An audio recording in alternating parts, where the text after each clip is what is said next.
All right, let's go to Photopea again. We'll talk more about saving your work. First thing I'm going to do is again go to Photopea. It's PHOTOPEA.com. Again, this is an online site. I do not control the ads or have anything to do with them, so sorry. So what we're going to do is we are going to open a doc real quick and we are going to work on it very quickly. But really what we want to do is talk about saving your work so you can start turning things in. So again, we've already covered how to open a doc. That was in the very basics.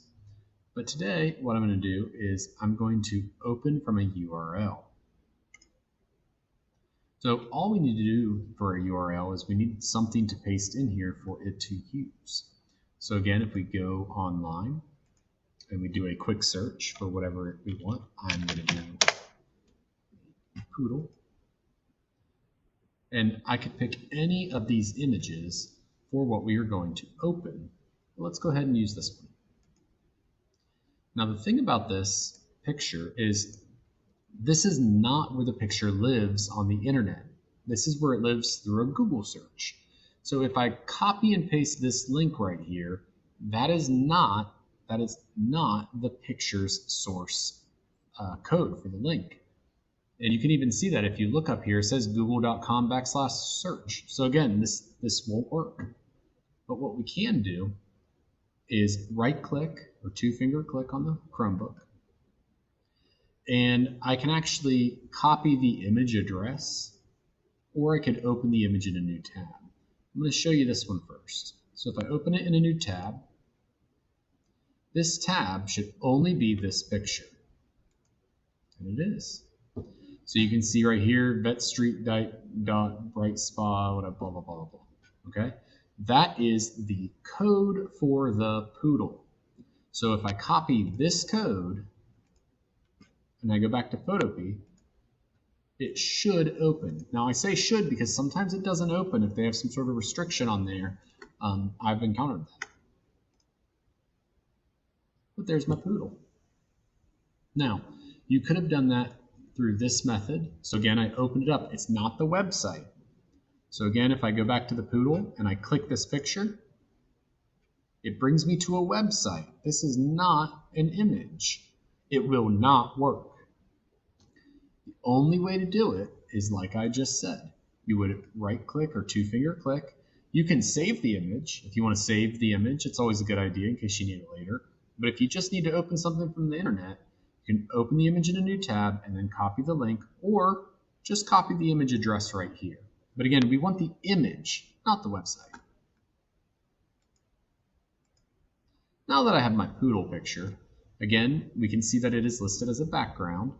I would rename that more than likely. Poodle. Poodle. And again, I could add layers. I could delete the poodle. I could duplicate the layers of the poodle. But that's not what we're talking about. I just wanted to show you the basics of opening a picture and then saving a picture. So we're going to go back up to File, and we're going to go to Save, and we could save as a PSD. Now, as soon as I did that, it downloaded that PSD. Windows can't open this type of file. Okay. Here, though, we should be able to open that file. If I knew what it was called. Oh. Okay. Not what I wanted to happen. But again, what I really want to get to is this. If you save something as a JPEG, so first and foremost, I'm not sure. So I double clicked on the tab, and I'm going to rename this poodle. That way, when we do go to save it, I can find it. So I'm going to go File, and I'm going to resave that PSD. And the only reason I did that is because I wanted to be able to see that poodle file. Now again, I don't want to open the image. Okay, so your computer's going to say, hey, we can't open this. And that makes sense because the PSD is like a Photoshop file, essentially.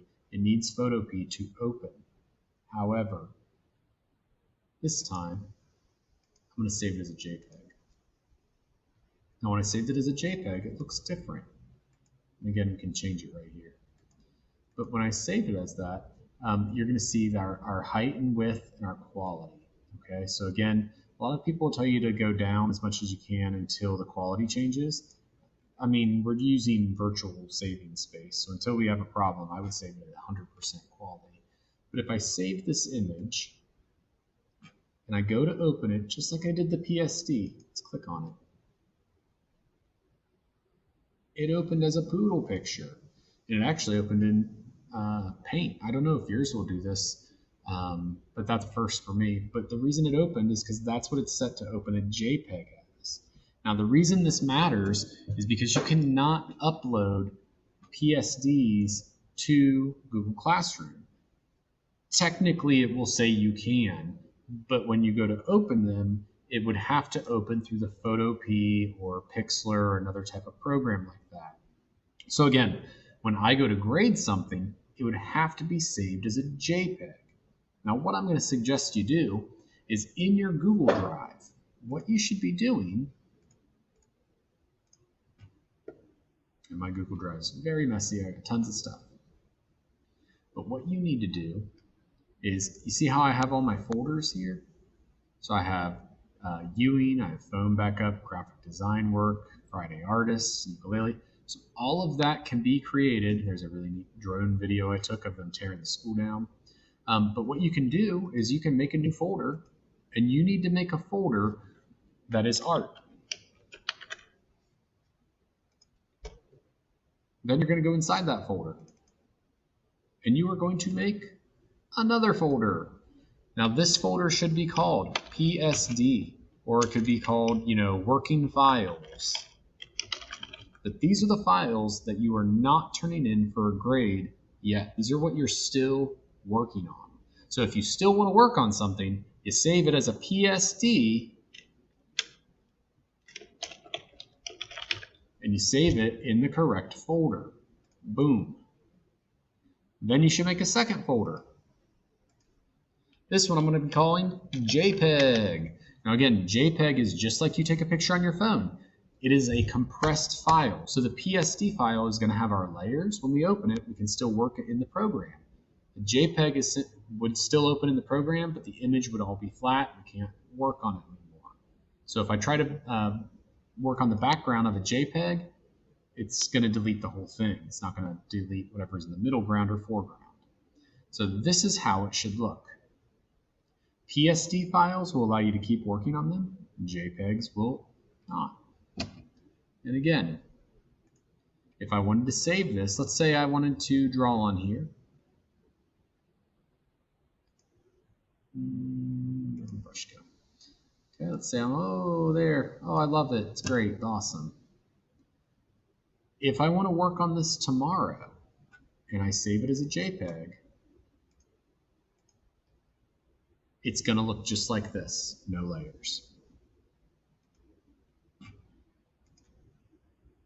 There it is. If I save it as a PSD, it would open up and look just like this with 2 layers, to the point where I can say, oh, I didn't want that green. Why would I ever have done that? And I can just go click and it's back to normal. However, we can't do that with the JPEG. So the JPEG is only when you're 100% done and you never want to work on it again. Even the files that I never intend to ever touch again, I have saved as PSDs on my computer, just in case. So when I've done graphic design work, which you might have seen when I clicked on this folder, there was one. Right here's graphic design work. So even these things still have, I guess that's all I got in there right now.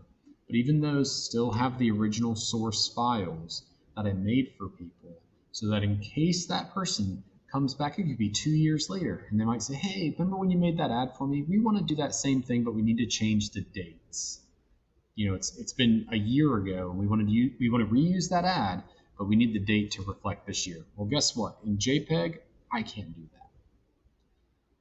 I mean, I can, but it would take a lot more work. I'd have to go in and cover it and redo the fonts. And But if I have the PSD file, I'd say, oh, sure, I can do that for you. Open the file, just delete the text, retype it, what I need for the new text, and hit save. And we're good to go. So again, it's really important that you understand the differences in how you save your work. Okay, look at all these options. But again, really all you need to focus on are JPEGs and PSDs, at least for right now.